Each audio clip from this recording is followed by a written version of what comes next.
ఇక్కడ తమిళనాడులో మాత్రం సీఎంకే స్టాలిన్ ఓడిపోవటం అనేది చాలా విచిత్రము. అదే పరిస్థితిలో ఇక్కడ టీవీకే అతిపెద్ద పార్టీగా ఆవిర్భవించింది. హంగ్ అసెంబ్లీ మాత్రం ఏర్పడింది. 3వ స్థానంలో అన్నాడీఎంకే కొనసాగుతుంది. ఇక ఇంకా చెప్పాలంటే పశ్చిమ బెంగాల్లో మమతా బెనర్జీకి సానుభూతి తెలిపారు వైఎస్ జగను. దానికి సంబంధించి ఒక ట్వీట్ అయితే చేశారు. ఇక గెలిచిన బీజేపీ ఇతర నేతలకు కూడా అభినందనలు పోస్ట్ చేశారు. తమిళనాడు ఎన్నికల ఫలితాల మీద టీఆర్ఎస్ అధినేత కవిత కూడా పోస్ట్ చేసింది. అంటే విజయ్ని ఉద్దేశించి ప్రశ్న చేసి కొత్త వాళ్ళకి అవకాశాలు ఇస్తున్నారని చెప్పేసి తన ఆకాంక్షని తాను కూడా ముఖ్యమంత్రి కావాలని చెప్పేసి కలలుగంటుంది. కాబట్టి కవిత ఇప్పుడు తను కొత్త వాళ్ళకి అవకాశం ఇచ్చారు అని చెప్పి భ్రష్టు పట్టిపోయినటువంటి ఈ రాజకీయ చరిత్రను తిరగడానికి కొత్త రాజకీయ శక్తులు అవసరం ఉంటుందని చెప్పేసి ఒక ట్వీట్ని అయితే ఆమె చేశారు. దేశానికి తమిళ ప్రజలు ఒక సంకేతం పంపారు అని చెప్పి ఈ ట్వీట్లో అయితే కవిత మెసేజ్ చేయడం అనేది మనము చూసామన్నమాట. ఇది ఇప్పటి వరకు ఉన్నటువంటి మనము ఎక్కడెక్కడ ఏ పార్టీలు ఏ పరిస్థితిలో ఉన్నాయని దాని మీద అయితే చేస్తాము. అటు విజయ్కి మాత్రము అభినందనల పరంపర అయితే సినిమా నటులు మొత్తం కూడా అభినందనల పరంపర కురిపిస్తున్నారు. మీరు గెలవడం అనేది మా చిత్ర పరిశ్రమకి మాకు అందరికి కూడా చాలా మంచి శుభపరిణామం అని చెప్పేసి వాళ్ళైతే అంటూ ఉన్నారు. అయితే ఇక్కడ మనం కేరళ అసెంబ్లీ ఎన్నికల్లో అక్కడ కాంగ్రెస్ ఆధ్వర్యంలోని యునైటెడ్ డెమోక్రటిక్ ఫ్రంట్ అనేది విజయం సాధించింది. ఈ విజయం వెనక తెలంగాణ సీఎం రేవంత్ రెడ్డి వ్యూహాలు కూడా ఉన్నాయని చెప్పేసి ఒక కామెంట్ అయితే వచ్చింది. ప్రభుత్వ విప్ అద్దంకి దయాకర్ ఒక కామెంట్ అయితే చేశారు. ఎందుకంటే అక్కడ ఈ విజయంలో ఆయన కీలకంగా వ్యవహరించారు. మనకు తెలుసు, ఇక్కడ నుంచి తెలంగాణ నుంచి కాంగ్రెస్ సీఎం రేవంత్ రెడ్డితో పాటు మంత్రులు కానీ కొంతమంది కాంగ్రెస్ నేతలు కానీ వీళ్ళందరూ వెళ్ళి అక్కడ ప్రచారం అయితే చేశారు. కాంగ్రెస్ తరఫున ప్రచారం అయితే చేశారు. కేరళ సీఎం విజయన్ మీదే ఈయన విమర్శలు అయితే ఎక్కువ పెట్టి ఆయన ఓడిపోతారని చెప్పేసి ఈసారి ఇంటికి పంపించే రోజు దగ్గర పడింది అని చెప్పేసి ఆయన కామెంట్లు అయితే అక్కడ చేశారు.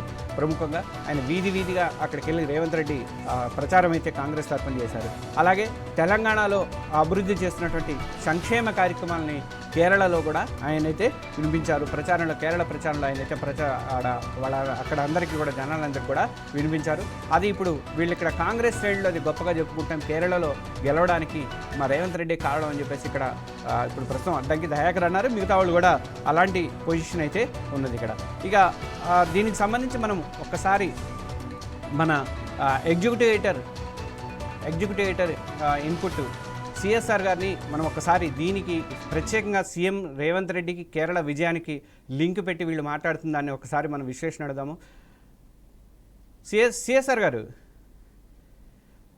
సిఎస్ఆర్ గారు మీకు తెలుసు, మన ఇక్కడ ఉన్నటువంటి తెలంగాణ సీఎం రేవంత్ రెడ్డి కానీ తర్వాత మంత్రులు కానీ కొంతమంది ఎమ్మెల్యేలు కానీ వీళ్ళందరూ వెళ్ళి కేరళలో ప్రచారం చేశారండి.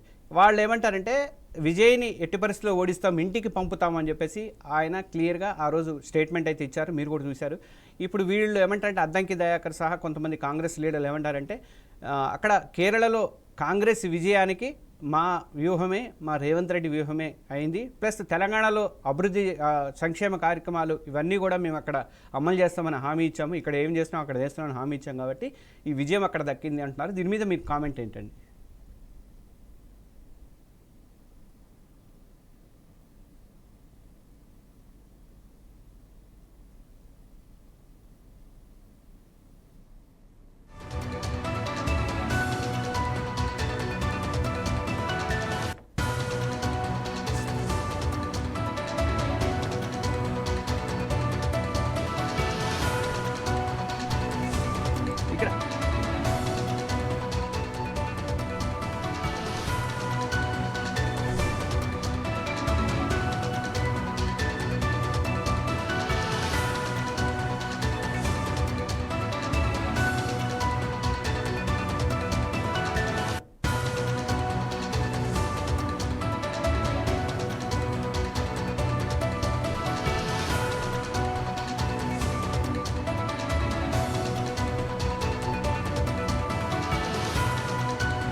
కేరళలో జరిగినటువంటి ఎన్నికల ప్రచారంలో తెలంగాణ ముఖ్యమంత్రి రేవంత్ రెడ్డి చాలా విస్తృతంగానే పర్యటనలు చేసి తెలంగాణ రాష్ట్రంలో కాంగ్రెస్ పార్టీ తరఫున చేపట్టిన అమలు చేస్తున్న సంక్షేమ అభివృద్ధి పథకాలని కేరళలో కూడా అమలు అయ్యేటట్టుగా చూస్తాము. అది తమ జాతీయ పార్టీ కాబట్టి జాతీయ స్థాయిలో తీసుకున్నటువంటి నిర్ణయం కనుక మీ రాష్ట్రంలో కూడా అమలు చేస్తామని చెప్పి కొంతవరకు ఓటర్లను మెప్పించే ప్రయత్నం అయితే చేసిన మాట వాస్తవం.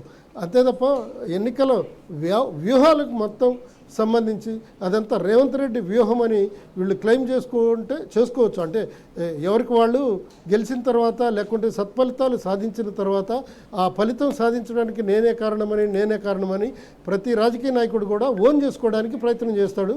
ఆ ఓన్ చేసుకునే ప్రయత్నంలో భాగంగానే లేకుంటే అద్దంకి దయాకర్ కానీ ఇంకెవరైనా ఏం మాట్లాడినా కానీ అది ఓన్ చేసుకోవడానికి మాట్లాడేటువంటి మాటలే తప్ప పూర్తి స్థాయిలో స్ట్రాటజీ అంతా కేసీ వేణుగోపాల్, రాహుల్ గాంధీ, ప్రియాంక గాంధీ అండ్ శశి థరూర్ వీళ్ళందరూ కూర్చొని చేసుకున్నటువంటి ఎన్నికల వ్యూహం అది. ఆ వ్యూహాన్ని సక్సెస్ఫుల్గా అమలు చేసుకుంటూ వచ్చారు. అంతేకాకుండా కర్ణాటక ఉప ముఖ్యమంత్రి డికే శివకుమార్ కూడా ఎన్నికల ప్రచారానికి నిజమైనటువంటి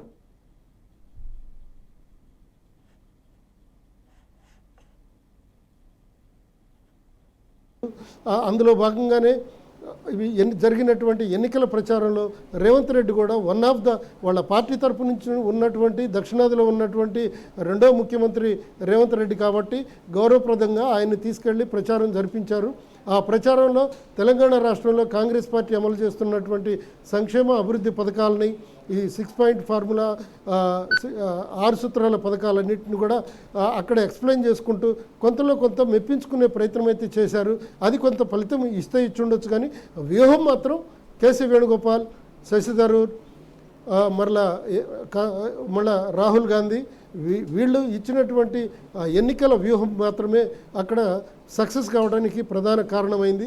అదే కాకుండా కేరళలో ఉన్నటువంటి కేడరు చాలా సిన్సియర్ ఎలిమెంట్స్, అంటే గతంలో కమ్యూనిస్ట్ పార్టీలలో పనిచేసి ఇప్పుడు కమ్యూనిస్ట్ పార్టీల నుంచి కూడా అభిప్రాయ భేదాలతో వచ్చి కాంగ్రెస్లో చేరినటువంటి వాళ్ళు ఒక డిసిప్లైన్డ్ కేడరు ఉంది కాబట్టి వాళ్ళు తప్పకుండా తమ పార్టీలను గెలిపించుకోవాలి, అభ్యర్థులను గెలిపించుకోవాలని చెప్పి చాలా చిత్తశుద్ధితో పనిచేశారు.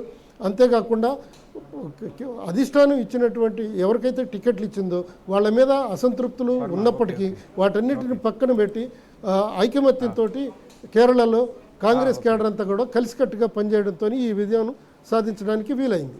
విష్ణు సిఎస్ఆర్ గారు, మీరు ఒక్కసారి లైవ్లో ఉండండి. తర్వాత చెన్నై నుంచి వర్మ లైవ్లో ఉన్నారు. ఆయన అక్కడ విజయ్ గెలుపు మీద అక్కడ సంబరాలు, దానికి సంబంధించినటువంటి ఇన్ఫర్మేషన్ అంతా ఇస్తారు.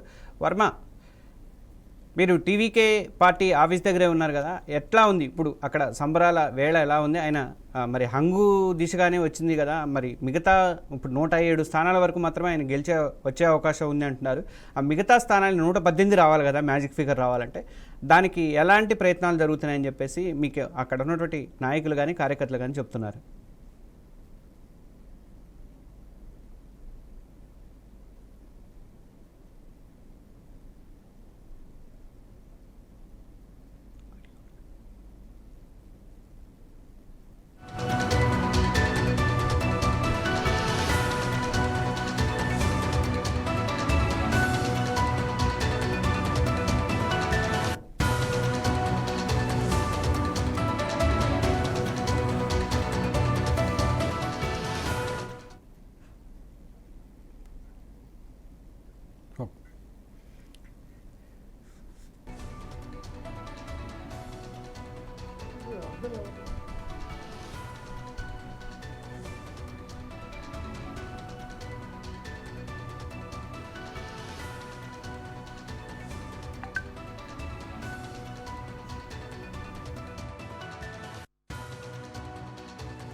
సిఎస్ఆర్ గారు, ఈ టీవీకే విజయ్ పార్టీకి తమిళనాడులో అతిపెద్ద పార్టీకి అయితే మాత్రం అవతరించింది, కానీ ఏర్పాటు చేసి ప్రభుత్వాన్ని ఏర్పాటు చేసినటువంటి మ్యాజిక్ ఫిగర్ 118 అయితే ఆయనకు రాలేదు, 107 దగ్గరే ఆగిపోయి ఉన్నారు.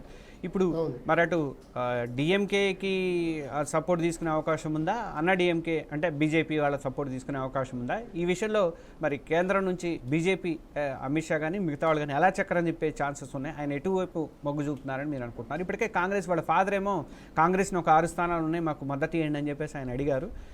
అంటే అది అఫీషియల్ కాదనుకోండి, వాళ్ళు చెప్తేనే అఫీషియల్ కదా, విజయ్ చెప్తేనే అఫీషియల్ కదా. దీన్ని ఆయన ఎటువైపు మొగ్గు చూపే అవకాశం ఉందని మీరు అనుకుంటున్నారండి?